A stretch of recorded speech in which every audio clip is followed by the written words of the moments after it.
Kakaibang bahay-sambahan na isang spaceship umano? Mga babaeng nakabistida o palda at mga lalaking nakabarong na isa daw kulto, isang family corporation at ka Felix Manalo sinasamba?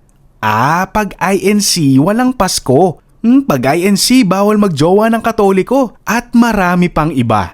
Ilan lang yan sa mga urban legends at stereotype sa isa sa pinakamalaking relihiyon sa Pilipinas, ang Iglesia ni Cristo o kilala rin bilang INC. Pero alin nga ba sa mga ito ang totoo at pawang mga gawa-gawa o myth at paninira lamang? At bakit nga ba sa dinami-dami ng mga myths na minsan pa nga ay talagang discriminatory statements na laban sa mga miyembro ng INC, patuloy pa rin ang paglaki ng brethren nila? Kaya naman, we will take a short break on featuring the billionaires of the Philippines. Dahil sa featured story natin ngayon, susubukan nating sagutin ang mga katanungan na yan. Dahil alam nyo naman, basta inspiring stories and trivia, it's the Competitive Investor Channel. Huwag kalilimutan, subscribe and hit the notification bell para lagi kang una sa aming mga posts. Ang Iglesia ni Cristo o INC ay isang Christian religion gaya ng Roman Catholic, born-again Christians, Protestants at iba pa.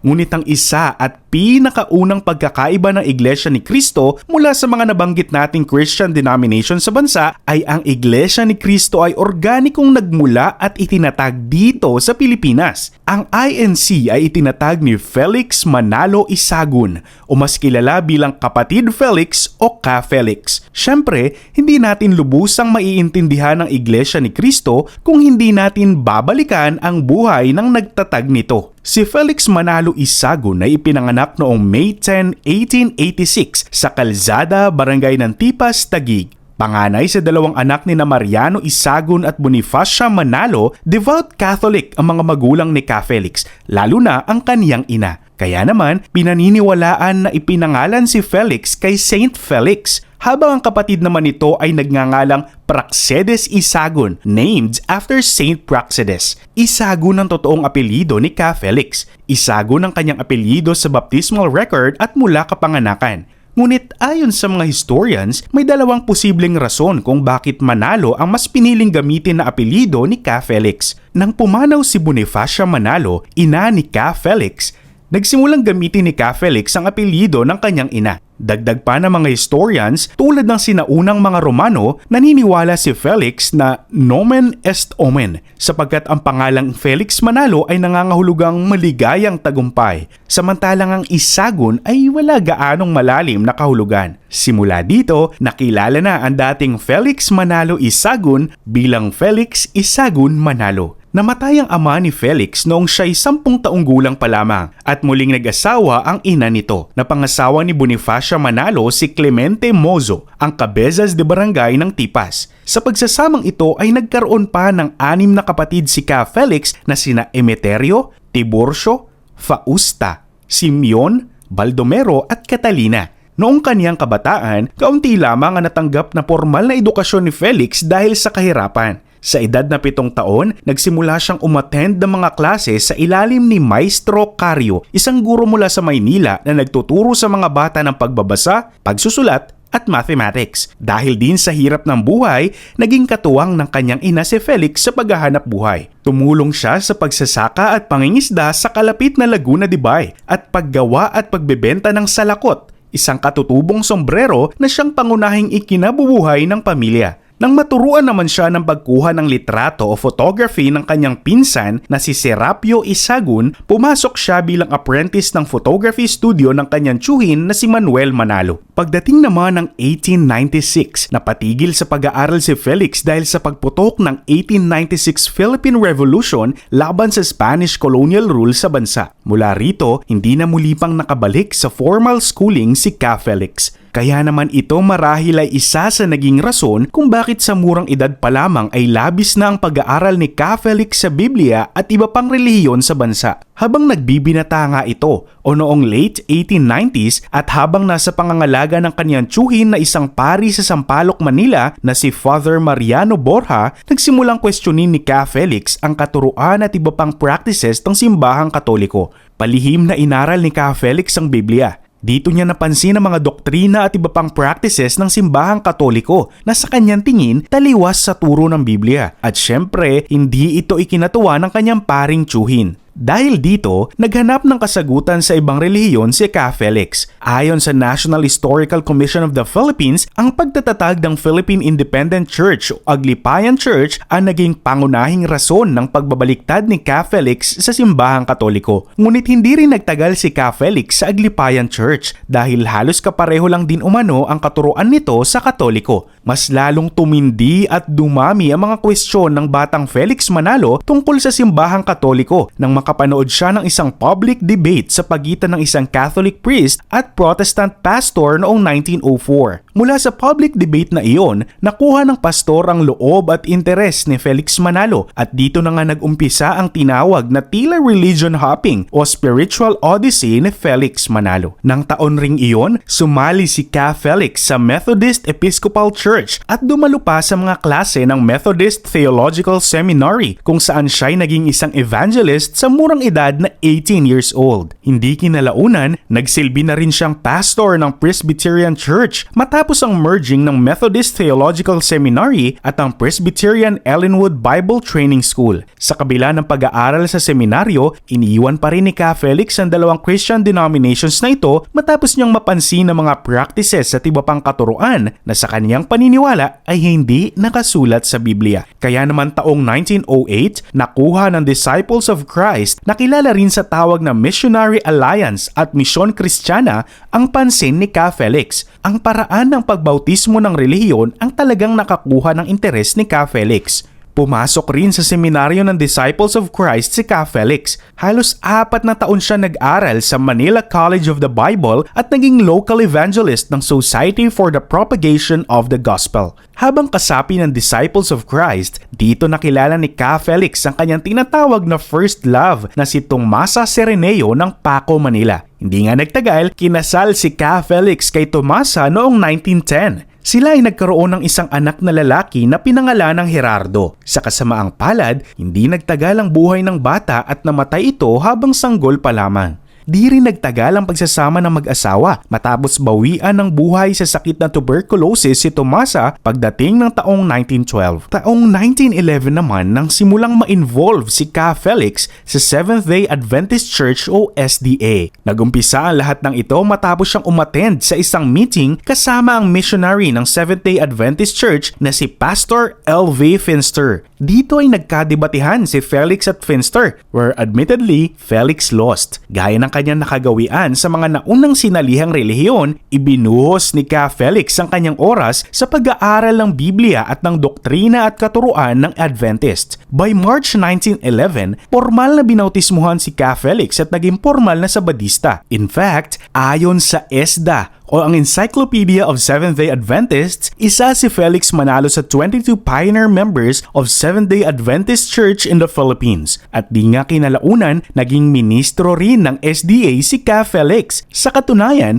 at the age of 25, si Felix Manalo ang sinasabing most outstanding evangelist of the Seventh-day Adventists. Dito rin sa Seventh-day Adventist Church nakilala ni Ka Felix ang kanyang pangalawang asawa. Nakilala ng nooy kakabyudo pa lamang na si Ka Felix si Honorata de Guzman ng Santa Cruz, Manila dahil sa pagiging aktibo ng dalawa sa gawain ng simbahan. Ikinasal ang dalawa noong May 10, 1913. Katuwang ni Ka Felix sa kanyang pagiging ministro ng Seventh-day Adventist Church ang kaniyang asawa na si Honorata de Guzman Manalo. Habang isang ministro si Ka Felix, ang kanya namang asawa na si Honorata ay isang deaconess. Ngunit gaya na nangyari sa mga nauna niyang sinalihan na relihiyon, nagsimulang mag-alinlangan si Ka Felix sa mga katuruan at doktrina ng Seventh-day Adventist. Dahil dito, nakaalitan niya ang mga leader ng Adventist Church. Kinwestiyon din ni Ka Felix ang tila customary authority ng mga Western o American missionary sa mga Pilipino. Di nagtagal, tinanggal bilang kasapi ng Seventh-day Adventist Church si Ka Felix noong August 25, 1913. Simula noon, hindi na kailan pa sumapi si Ka Felix sa anumang Christian denomination na dinala ng mga American missionary sa bansa. Gayunpaman, muling ibinaling ni Ka Felix ang kanyang atensyon sa pag-aaral ng Biblia. Di pa rin natapos ang paghahanap niya ng tamang relihiyon base sa kaniyang pag-aaral ng Biblia. Nagsimulang makihalubilo si Ka Felix sa iba't ibang grupo ng mga atheist at freethinkers. Ayon pa sa librong The Iglesia ni Cristo na isinulat ni Joseph Cavanagh, ayon sa mga taga-tagig, pansamantala ring naging miyembro si Manalo ng Colorums, isang revivalist religious sect na nagtitipon sa San Cristobal, Mount Banahaw.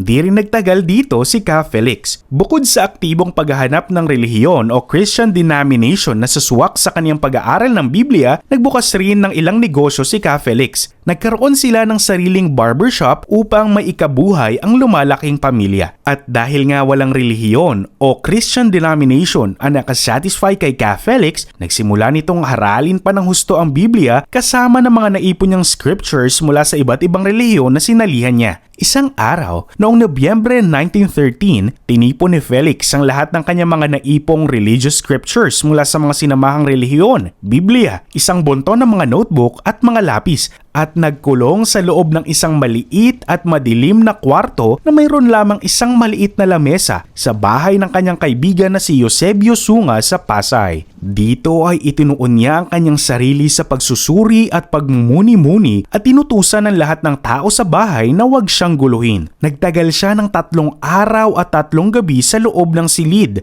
Paglabas sa kwarto, puno ng sulat ang kanyang mga dalang notebook at tiyak na tiyak si Felix na siya ay kinumisyon ng Panginoon para maging last messenger of God in these last days. Samantala, ayon sa Pasugo, God's Message, ang official magazine ng Iglesia ni Cristo, ang pagiging last messenger of God ni Ka Felix ay nasusulat umano sa Holy Scriptures o sa Biblia. Si Ka Felix umano ang prophesied messenger na nakasaad sa Isaiah chapter 41 verses 9 to 14. Nagsimulang mag-preach sa sino man ang gustong makinig sa kanyang mga pangaral si Ka Felix. Mabilis naman na tinanggap ng mga tao ang mga pangaral ni Ka Felix. Ayon sa Pasugo, ang official publication or magazine ng INC, unang nagkaroon ng converts ang iglesia noong December 1913. 14 lamang ang opisyal na miyembro noon ng iglesia, maliban kay Ka Felix at sa asawa nito na si Honorata de Guzman Manalo. At noon ngang July 1914, iniwan ng mag-asawang Manalo ang Pasay at naglakbay sa Pasig River papuntang Punta Santa Ana, Manila para ikalat ang Iglesia ni Cristo. Hindi naging madali ang buhay ng mag-asawa at ang panganay nilang anak na si Kapilar Manalo Danao na siya ring naging unang head choir director ng iglesia. Bukod kay Sister Pilar, biniyayaan pa sina Felix at Honorata ng 5 pang supling. Ito ay sina Avelina Manalo Macapugay, Dominador,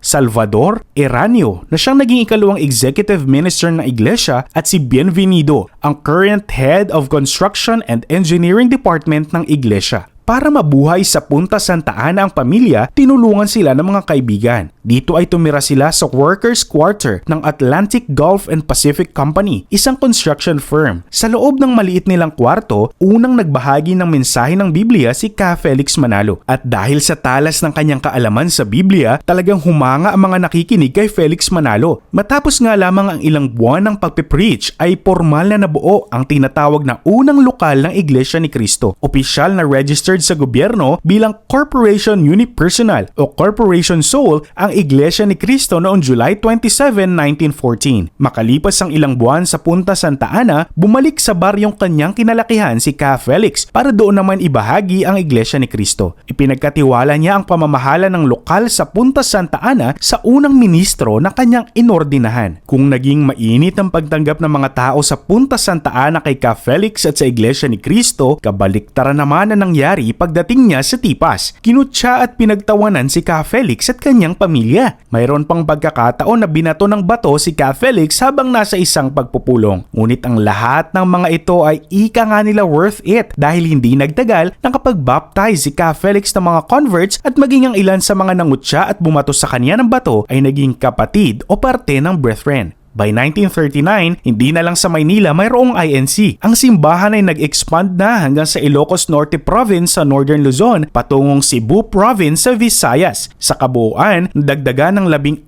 na distrito ang INC. Hindi rin tumigil sa Visayas ang INC. at dumayo na ito sa Mindanao noong 1946 sa pagtatatag ng isang distrito sa Cotabato. Sa pagdami ng followers ni Ka Felix at ng iglesia ay ang pagdami rin ng mga naninira sa kanya. Noong July 7, 1942, nagsampa ng kasong libel si Manalo laban sa isang babaeng nagngangalang Rosita Trillanes. Ayon sa laman ng kaso, sinampahan ni Manalo si Rosita Trillanes ng libel matapos akusahan ni Rosita si Manalo ng pang-aabuso. Ayon kay Trillanes, ginamit umano ni Manalo ang kanyang posisyon sa loob ng iglesia upang abusuhin siya at ilan pang babaeng miyembro ng iglesia. Labis na nakaapekto ang akusasyon na ito sa imahe ni Ka Felix bilang executive minister ng iglesia. Kaya naman nagsampa na siya ng kaso laban kay Rosita Trillanes at pinalad naman na Manalo ang kaniyang kaso. Muling umapila sa korte si Rosita, ngunit kinatigan pa rin ng korte si Ka Felix. Sa huli, naglabas ng liham si Rosita na binabawi ang kanyang mga akusasyon laban kay Ka Felix at sinabing hindi ito totoo at pawang gawa-gawa lamang. Pagkatapos ng pagsubok na ito, muli na namang humarap sa mas malaking pagsubok si Ka Felix at ang iglesia. Pumutok na kasi sa bansa ang World War II. Hindi ligtas sa epekto ng World War II ang Iglesia ni Cristo. Makailang beses nakatanggap ng death threats mula sa mga Hapon si Ka Felix dahil sa patuloy na pag-ooperate ng mga gawaing simbahan nito sa kabila ng mahigpit na pagbabawal ng mga Hapon. Sa kabila ng mga pananakot ng mga Hapon, nagpatuloy pa rin si Ka Felix sa kanyang pagmiministro sa simbahan. Kaya naman, palihim na sinuportahan ni Ka Felix ang guerrilla movement laban sa mga Hapon. Siya ay nagsilbing information officer sa guerrilla movement at nagbigay rin ng mga pagkain, gamot at mga pera para sa mga guerrilla. Nang matapos naman ang giyera sa bansa, naging aggressive sa expansion ng Iglesia ni Cristo sa loob ng Maynila. Dito na nag-umpisang maitayo ang mga tinitingala nating bahay-sambahan o kapilya ng Iglesia ni Cristo. Una rito ay ang kapilya sa Washington, Sampaloc, Manila na nakumpleto at natapos noong 1948.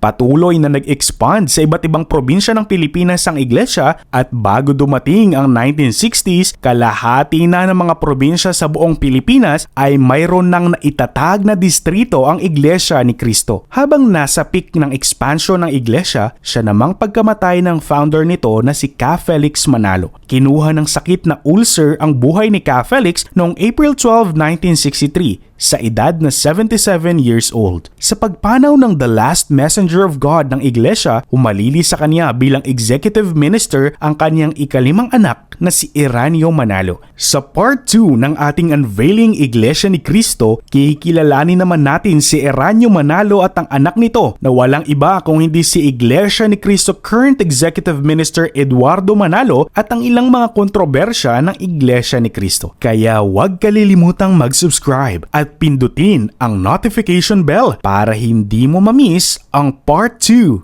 Unveiling Iglesia ni Cristo.